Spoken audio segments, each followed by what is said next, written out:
Hey guys, Jason back here with 410 Real Estate. Appreciate you checking out our video today. If you do me a favor before we start talking about property management, go ahead and click that subscribe button and the notification bell so that you're kept up to date when we release videos. Try and do a couple a week. And if you do me a favor, hit like on this particular video. That also helps us out as well. But we're going to talk today about property management companies. You'll see kind of a theme in the last couple of weeks here with regard to property management being topics of our videos. It is a large piece of what we do here at 410. So I want to make sure that we address certain aspects of the property management world as well as real estate questions on this channel. So what I want to talk about today is kind of this misconception of property management companies. I think that we have been painted in as a villain into the story a lot of times because we are the go-between between the landlords and their tenants. And a lot of times what that means is just holding everyone accountable to their contractual obligations, both the owner and the tenant, and doing it by the letter of the law. Now, does that mean that we have to operate without grace, by treating people rudely or without dignity? No, not at all. That's not what we do. But it does mean we do work for the owners. Owners of the property hire property management companies to handle all of the aspects of managing their rental that they would have to do otherwise.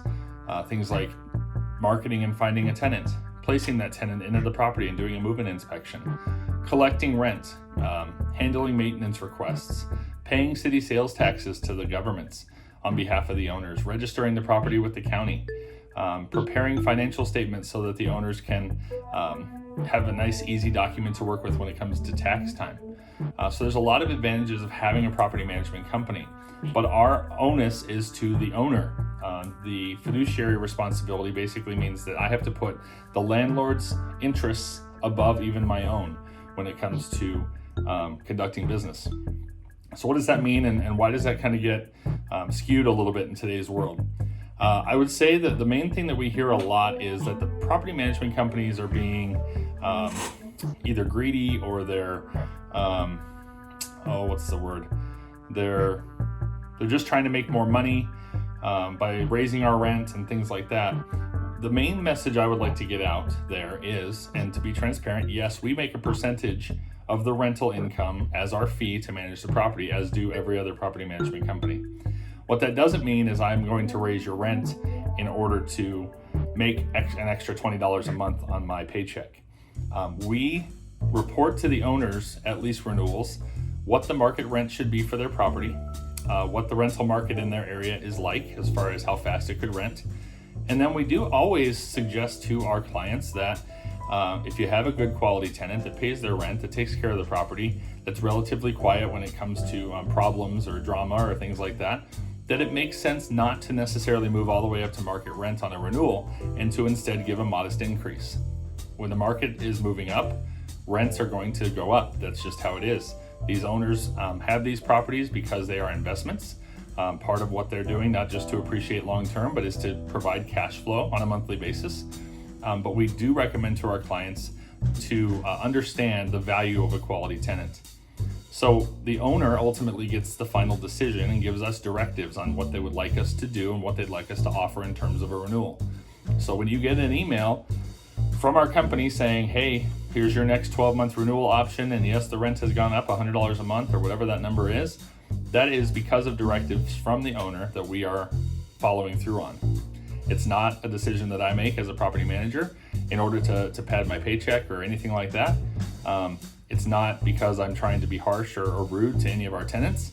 It's not because I don't understand that it's tough out there to make a dollar right now. And, raising the rent seems like an odd thing to do for a lot of people. But the reality is our market is moving up, and those investors have every right to take advantage of that and make a little bit of extra cash while still respecting and understanding the value of a quality tenant, and hopefully not increasing their rent too drastically at any given time. So rent increases, greediness, that's something I think we hear about on the property management front. The other thing is my property manager doesn't want to repair anything. Again, some of this goes to everybody's definition of emergency or necessary repairs versus basic cosmetic repairs. Timelines are given to us through the Arizona Landlord Tenant Act, so we have very specific times that we have to respond to your requests. But what that doesn't mean is if you have a small hole in your drywall, that the owner's gonna send somebody out there in a rush to fix that quickly for you. It also doesn't mean that we have to do something different than what our vendors are able to do. Meaning that in the heat of the summer, when an air conditioning goes out, it could take a couple of days to get that resolved. Some of these companies that we're calling, basically warranty assigned companies, are telling us they might be 7 to 10 days out, and we have to then scramble to try and find someone else that can get there quicker. And we've been able in most cases to get a vendor out there within 24 to 48 hours, which in this heat is unheard of. So again, choices to make repairs ultimately come down to emergency nature. Is it necessary? And then ultimately the owner's directives. Once again, we do ask the owners if we don't necessarily feel like something is necessary at the moment. We still do ask the owner and say, hey, the tenant has reported this. Would you like us to take care of it? So I guess the differentiator that I want to give between 410 Real Estate and maybe some of the other property management companies is that our mission is to love people through real estate. And when we don't accomplish that mission and someone doesn't feel cared for during the process for whatever reason, that bothers us. Now there are still legal things we have to do. If you damage your property when you leave, we're going to withhold security deposit funds to correct the damages. I mean, there's just some basic legal things that we have to do that's part of our job, but we want to treat you with dignity and respect as a tenant while still looking out for our fiduciary responsibility for the owner as the primary goal of what we do. Again, the owners hire us to protect their interests. That's just the way it is in property management. But I want you to know that we care about people. We try to do our best when it comes to being responsive and taking care of things for people and so forth. And some of those misconceptions that are out there because others maybe haven't had that focus. And I would be happy to talk with anyone that wants to hear more about our heart behind the business on why we do the things we do. But that's enough of me going on and on my soapbox today. I appreciate it if you made it this far, that you hung out with us. If you click like on the video, I'd appreciate that. And if it was helpful, or you want to share the heart of a local property manager that maybe breaks some of the stereotypes you're used to, could you share this video with a friend or on any Facebook groups or anything you might be on? I'd really appreciate that. And we will see you again next time.